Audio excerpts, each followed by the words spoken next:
what if I told you that debt elimination isn't about paying off debt faster? It's about changing where your money lives, right? I mean, I don't want you guys to change what you're already doing. You guys make great money. You just suck at keeping it. And I want to teach you how to keep the money that you're already making.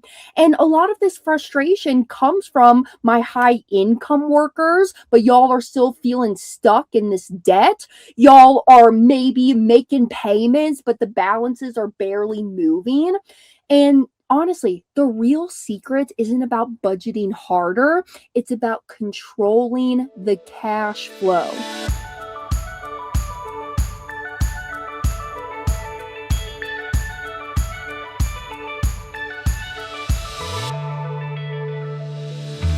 Hey, Money Multipliers. Welcome back to another episode of the Money Multiplier podcast. I'm your host, Hannah Kesler, and we ask ourselves, do our dollars make sense? So I have had a crazy hectic day, and my team's a little grumpy with me because I haven't been getting on my podcast episodes in a timely manner so that they can edit, get published, get posted, do all this stuff, right? So team, I love you. I'm sorry. I'm very grateful for y'all. I've just been having too much fun on the road, okay? And today was a crazy day. It is currently 5:15 p.m. Arizona time. I am in Bisbee, Arizona. Shout out Lynette. Lynette, I know you listen. She was the one who told me about Bisbee, Arizona. So I was here last night. I had dinner at a great place. I have eaten Reuben's the past 3 nights for dinner. Okay, so Hannah, you tell yourself you're going to lose 15, 20 pounds. It ain't going to work if you keep eating your Reuben's, okay? Come on, let's get your butt in gear. But anyway, so I've been having fun. Last night there was some live music around, so I went and caught that.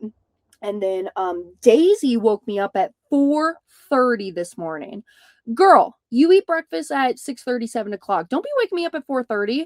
But she was so annoying that I got up. I fed her wet food because she's a little bougie girl.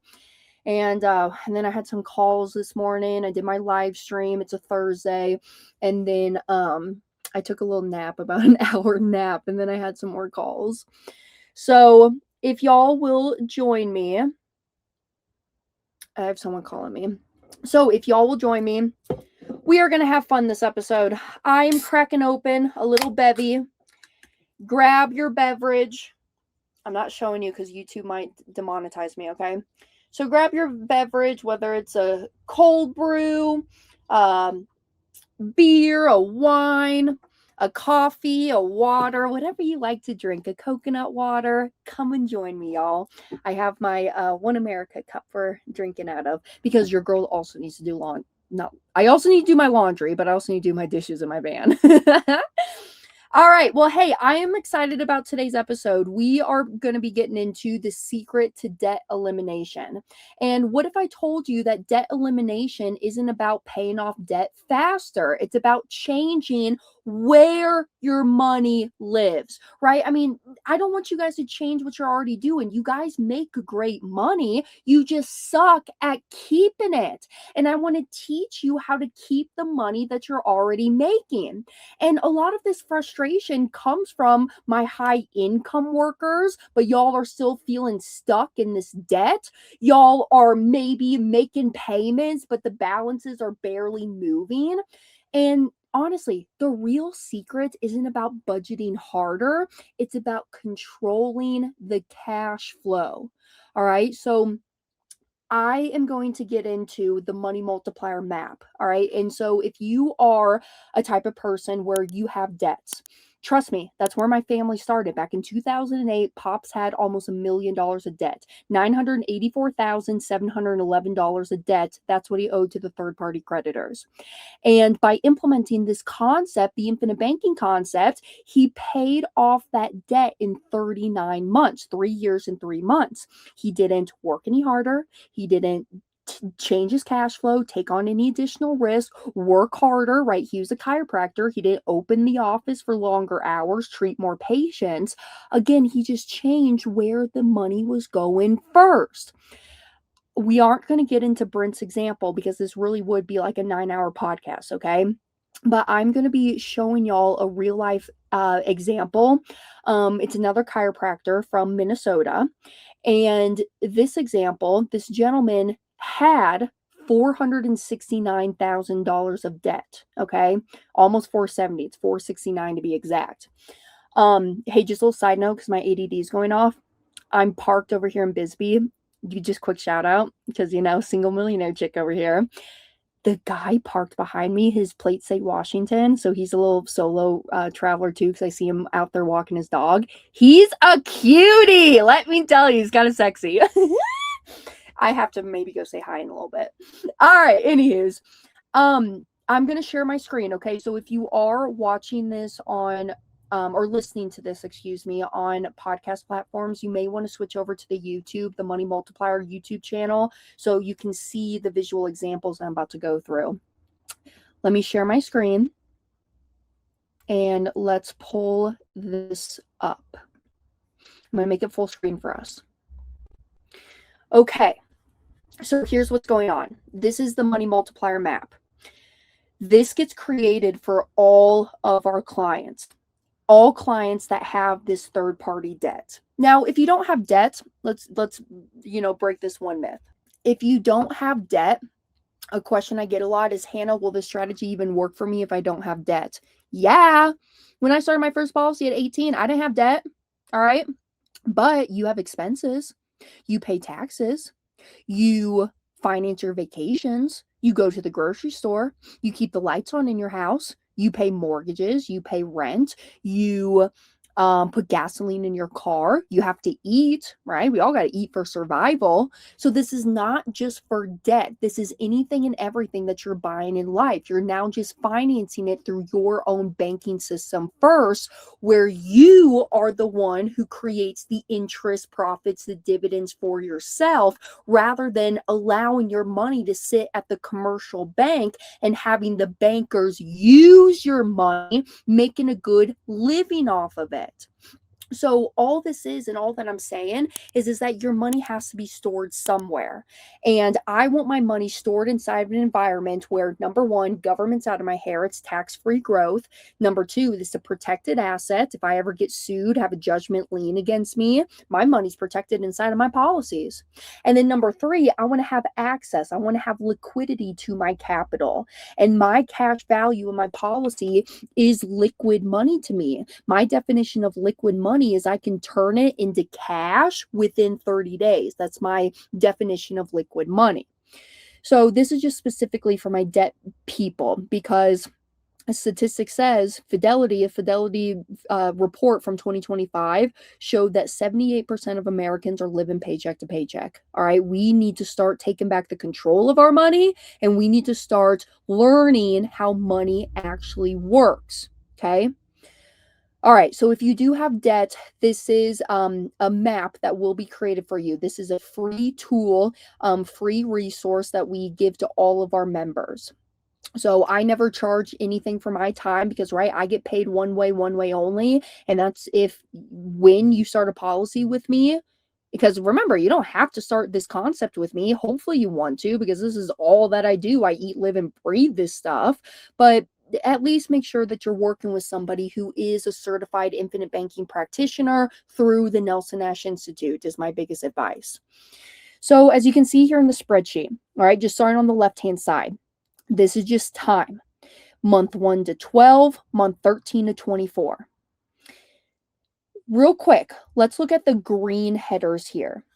This is his debt, okay? He showed up at my front door with this debt. I didn't create this debt for him. This is his debt that he showed up at my front door with. You can see that he owes to Discover, Chase, Amex, Barclay, Lowe's, Nordstrom's, Wells Fargo, a private loan, BMW, West Marine, a condo, and a house. This first number here, this is the total outstanding balance that he owes. This $23.48 to Discover, $26.50 to Chase, $26.90 to Amex, so on and so forth. This is his current monthly payment that he's paying on it, so $160 a month to Discover. He's being charged 21% interest, and he has 18 months left to pay on this debt. You'll notice we line up these debts from the lowest balance to the highest balance. Why do I do it this way?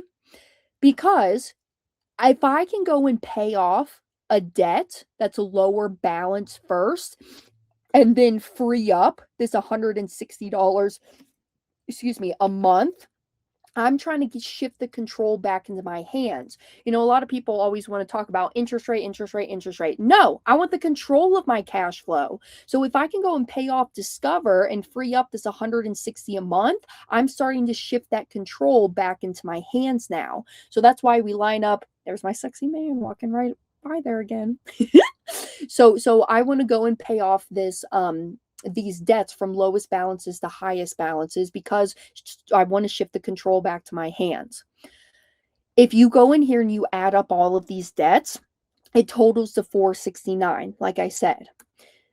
But I'm going to underpromise and overdeliver. I am going to say that he owes $450,000 to debt. Okay, so here's what I want you to do.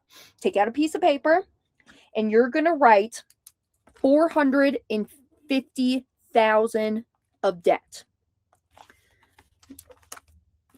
In this policy, he chose the premium of $25,000 a year. That is what he is going to start putting in as his premium deposits into his policy. Here's my question. If I just took this $25,000 a year and I just paid it towards the debt directly, how long is it going to take me to pay off this debt if I just take $25,000 a year and pay off the debt directly? Here's the answer. Take your calculator out. Say 25,000, divide it into 450,000. Oh, I said that wrong. 450,000 divided by 25,000. 18 years. It would take him 18 years if he were to take this 25,000 and just go pay off the debts directly. Let's see what happens if instead I run this money through my policy first and then go pay the debts. Let's just see what happens. Because, hey, just real quick, why would I rather use the policy rather than just taking the $25,000 a year and paying it directly? Well, the $25,000 is stored somewhere. It's most likely stored at your conventional bank account, earning you some form of interest. And when you go and take that money and withdraw it from your checking account to go pay cash for this debt, okay, you've accomplished the goal of paying off the debt, but guess what you no longer have anymore? You no longer have this $25,000. You have to go out there, work for it, earn it somehow to get that $25,000 back inside of your pocket, making you interest again. So that is why we're adding this one additional step of run the money through the policy first, and then we're going to take it out to go pay off these debts. Because when you add the one additional step of running the money through there first, now I'm never losing out on the interest that's earned on my money for the rest of my life. What's called the opportunity cost of our money. Okay. Now, something else I just want to hit on before I get into this as well. You may be thinking to yourself, Hannah, $25,000. Do I really have to have $25,000 to pay off to start this policy? Do I really have to have $25,000 to start a policy? No, $25,000 is a number that he chose. Okay. Remember, you get to decide how much you want to deposit into your policy. And if anybody, let me tell you, if anybody's telling you how much you should deposit in, you should probably run the other direction. Just that's my humble opinion. But you get to decide how much you want to put in. And you can pay premiums monthly, quarterly, twice a year, or annually. Okay. Where I started, I did $400 a month in my first policy. My dad, he could only afford to do a monthly premium when he first started in 2008. He started to do a $2,000 a month. That's what he did. And then now, obviously, he's up to the point where he pays it on an annual basis, and I do too. My $400 a month policy, I'm now paying $4,800 a year. But you can always jump back and forth between those modes of premium too. Hey y'all, I'm Hannah Kesler with the Money Multiplier. And I'm Larry Steinhaus, CEO of Investor Schooling. When we first launched Money Game Live last year, we were creating something different. It wasn't about motivation. It was about giving people real tools to think bigger and make smarter decisions with their money. Yeah, we watched people get clarity.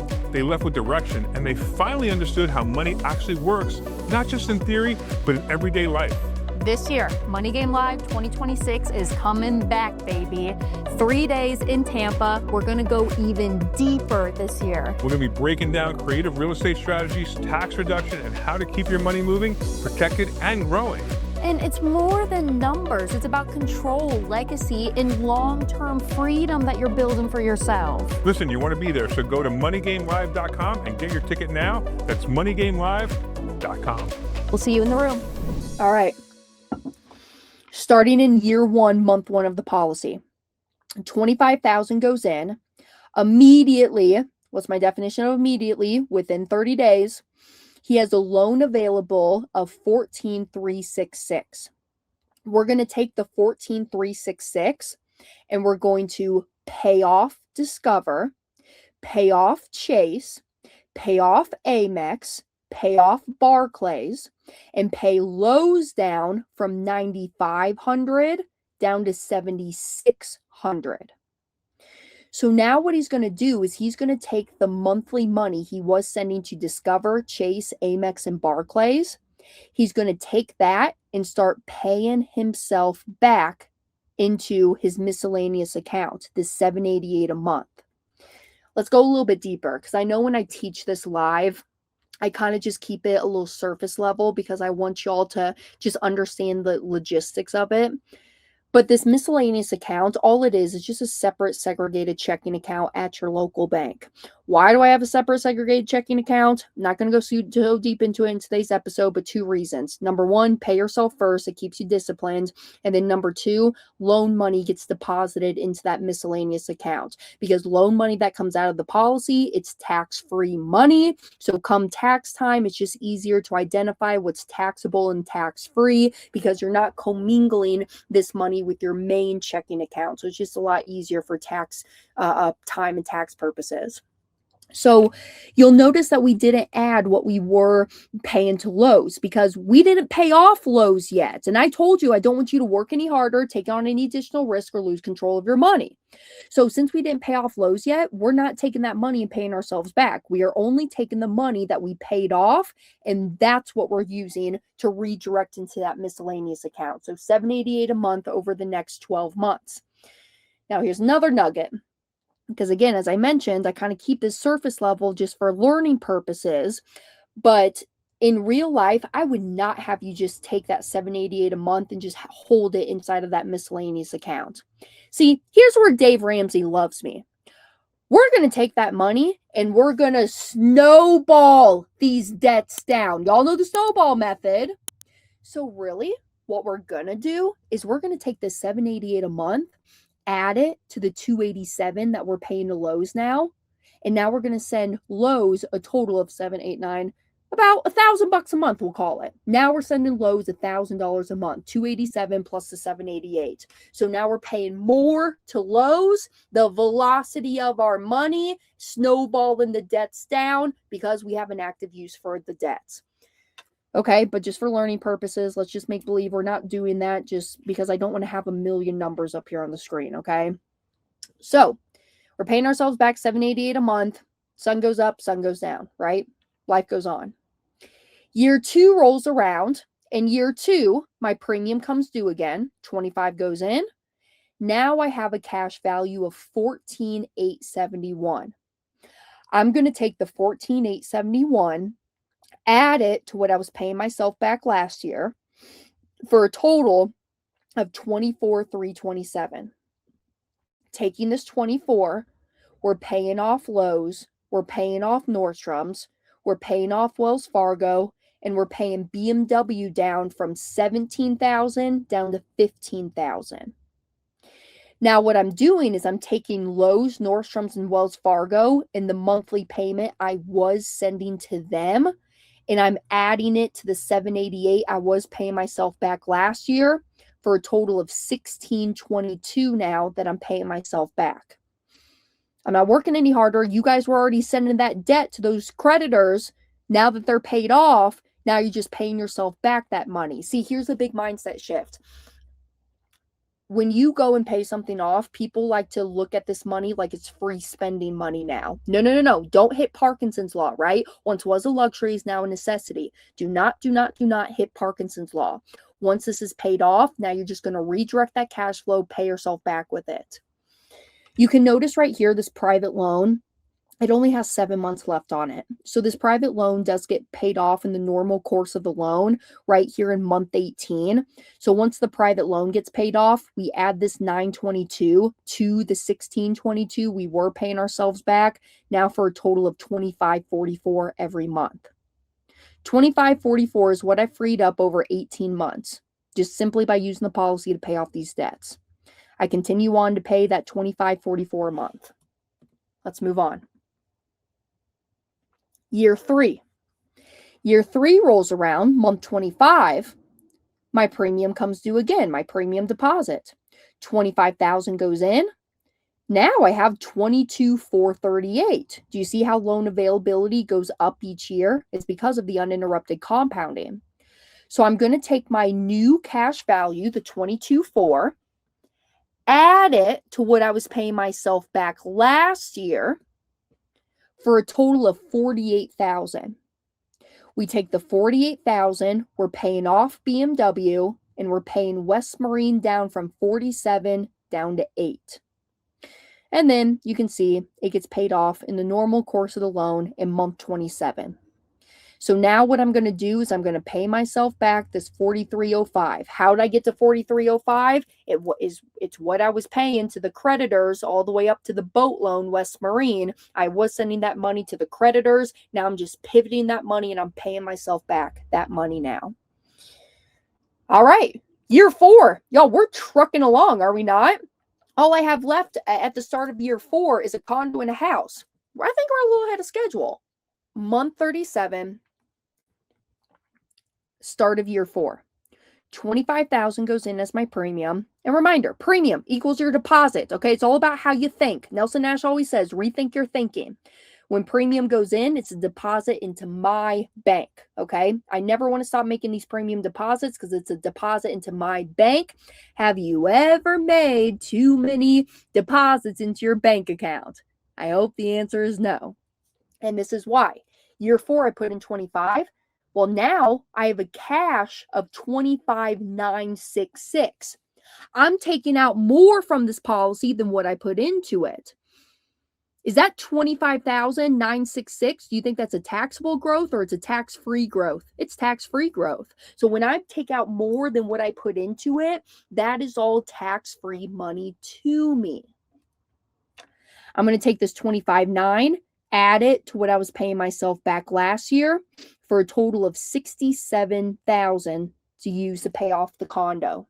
Pay down the condo, I should say. Because look, I have $81,000 left on the condo. I don't have enough to pay off the condo yet. So I take the $67,000, I pay down the condo to $12,369. You'll notice we did not add anything to what we were paying ourselves back now because I didn't pay off the condo yet. I don't want you to work any harder, take any additional risk, or lose control of your money. So we're just continuing to pay ourselves back the $43.05 all the way till month 48. And at month 48, that's when the condo now gets paid off. Let's talk about this real quick. Over the 3 years, how much have we put into the policy? Year 1, 25, year 2, 25, year 3, 25. So a total of $75,000 has gone into the policy up to this point. How much cash or policy loans did we take out? Year 1, 14 and some change, year 2, 14 and some change, year 3, 22 and some change. So we put in 75, we've taken out 50. Put in 75, I took out 50. How much is left inside of my policy earning me the guaranteed interest and dividends? Do you think it's a 75? You think it's 50,000? Or you think it's the difference of 25,000? A lot of people tell me 25,000 because if I put in 75, I've taken out 50. Well, now only 25 is left in my policy to grow and compound now. No. the full $75,000. Again, why? Because we're not using our money. We're using the insurance company's money. We're taking out a policy loan. I'm putting my death benefit up for collateral, and we're taking a loan from the general funds of the insurance company. And so this is how and why we have this cash value continuing to grow in our policy, because we're not touching our actual cash bucket. We're using the insurance company's money in the real world, and that's how and why all of my 75 that I put in is earning me interest and dividends. Save and spend at the same time, baby. I don't know of another vehicle that can do this stuff. All right. Well, now we paid off the condo in month 48. Let's get in here into year 5. Well, year 5, I put in 25,000. Well, now I have 26,800 of new cash value I can use. You see how it gets better and better each year? Uninterrupted compounding. I'm going to take that 26,800, add it to what I was paying myself back last year. For now, a total of 78,000 of cash to go and pay more debt with. I don't have enough to pay off the house yet. I have 181,000 left on the house. I only have 78 to pay it down. So I pay the house down from 181 down to 102. I keep paying myself back, same money, including the condo, because we paid off the condo, remember? So now I continue to pay myself back the $54.84 each month. Sun goes up, sun goes down. Anything stupid we're doing here? No, I'm just using the cash value to go and pay off my debts. Year 6 rolls around. Year 6, and my premium comes due, $10,000. Hannah, why is it $10,000 in premium? I thought I was paying $25,000 in premium. Long story short, those paid up edition riders, if you've been watching my podcast show, you know exactly what I'm talking about. Your paid up edition riders are dropping off your policy here. In the future, we're going to be forced to drop off those paid up editions. Why? Because if we keep overfunding into those paid up edition riders, we're going to hit the MEC status, MEC, modified endowment contract. And if we hit those MEC limits, then my policy does become taxable. The IRS then looks at it as an investment rather than an insurance contract, and then now they're going to tax us on it. So our paid up editions are dropping off in the 6th year. I put in 10. My cash grew by 13,000. Y'all, what's that rate of return? I put in 10 and I immediately have 13. That's a 30% growth on your money that year. How much do you want your money growing at 30%? Hopefully all of it. And all my naysayers to this whole concept. But Hannah, what about the rates of return? The rates of return. It's not about the rates of return, people. It's about the volume of interest you're sending out the door to other people. I'm like spitting now because I get so passionate about it. Sorry. So I put in the 10. I immediately have access to 13. And look at this. He says, wow, this stuff is going really great. I think I want to do another policy. I think I'm going to start a second policy, another 25 a year. I'm going to take that 25,000 I put into my second policy, and I'm starting again. Second policy, put in 25. I got 14.3 to use as new cash value. What we're going to do is take the 14.3 from policy 2, take the 13 from policy 1, plus the money we were paying ourselves back last year for a total of 93,000. I only have 90,000 left on the house. Month 61, I completely paid off my house. 5 years and 1 month, all of my debts are now paid off. Do you remember your notebook that I told you to wrote on there? Haha. My little, never mind. You know that the notebook that I told you to write down, how long was it going to take him to pay this all off? 18 years. It didn't take him 18 years. It didn't take him 15 years. It didn't even take him 10 years or 8 years. It took him 5 years and 1 month to pay all of this debt off. How do you like paying off debt my way? Now, given, let's also look at this. I told you he has 450,000 of debt. I'm under promising, over delivering. Real life, he had 469, but I'm going to tell you 450. How much money have I put into this policy over these 6 years? Well, year 1, 25, year 2, 25, year 3, 25, year 4, 25. Total of 100, plus another 25 in year 5, so 125, plus 10, so 130, and then plus another 25, 130, 40, 50, 60. 160? Am I doing my math correctly? I'm sorry, y'all. I'm terrible at mental math. But 25,000 times 6 should be 150. Don't laugh at me. Yes, I'm putting in my calculator. 150, yep, plus my 10.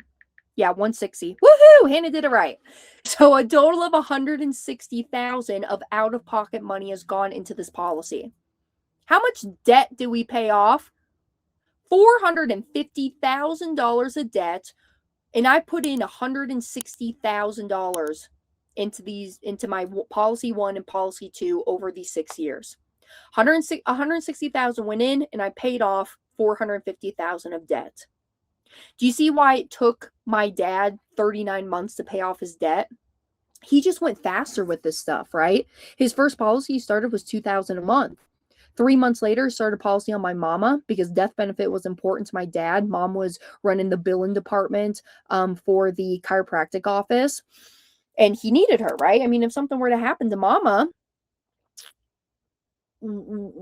he would have needed the resources to find a replacement, right? She's a key employee within the business, and then also she was taking care of me and my siblings, and we needed that death benefit money. So don't discredit the death benefit money, y'all. Death benefit is very, very important, okay?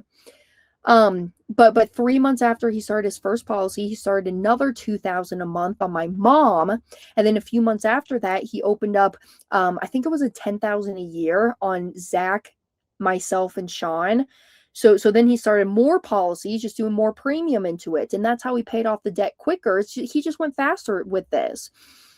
We may have the joke in the family that dad is Turbo the snail. He always says, I'm slowing down. Okay, Turbo. But you know, it's just easier for dad to go 100 miles an hour than it is to go like 10 miles an hour. You see what I'm saying?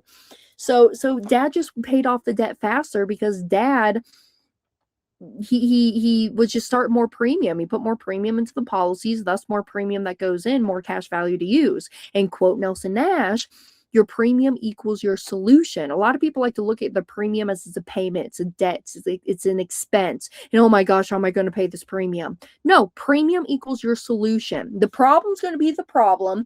Your solution is putting premium into your policy, because more premium into your policy equals less dependence on others, aka banks and financial institutions, and more money inside of my own banking system, my own ecosystem, where I'm collecting interest, profits, and dividends rather than the bankers making a good living off of me. And so now I can just have more cash value to use, more cash value that's compounding. And again, it's just the velocity of our money, right? So could he have gone slower with it? Yeah, he couldn't have done 25 a year. He could have cut it in half, 12,500 a year. Well, it would just take him twice as long to pay off this debt. You get to decide how fast or how slow you go with this stuff. You get to choose your premium. You get to choose how disciplined you want to be with it. He could have taken some of that money, went to Vegas and blew it, but instead he used it to pay off the debt. I mean, seriously, who is in control of all of this? You and how you use your policy. We're going to be here. Okay, seriously, my implementation team, my mapping team, you know, we're going to be here to help coach you and guide you through it. But at the end of the day, this is you owning your own banking system, and we're going to coach you on how to fish, but you need to stay in control of it. Okay. No one's going to care more about your financial life than what you do. So get on top of it, get ahead of it, and stop just kicking the can down the damn street, y'all. I mean, seriously, do you want me to get in your face? Oh, it's been a day. So anyways, my passion's coming through. I'm a little tired. I'm a little cranky, if I'm being honest, but it was a good day. There's just a lot of talking today. But team, as I mentioned, I'm sorry that I got this back to you so late, y'all. I appreciate it. I know this is coming out here in a few short weeks. And a little update too. So actually, as this episode goes out, I'm going to be making my way to Tampa. So here's your last final opportunity, moneygamelive.com. I'll put a little banner up here on the screen. It's your last opportunity to snag your tickets if I'm not already sold out.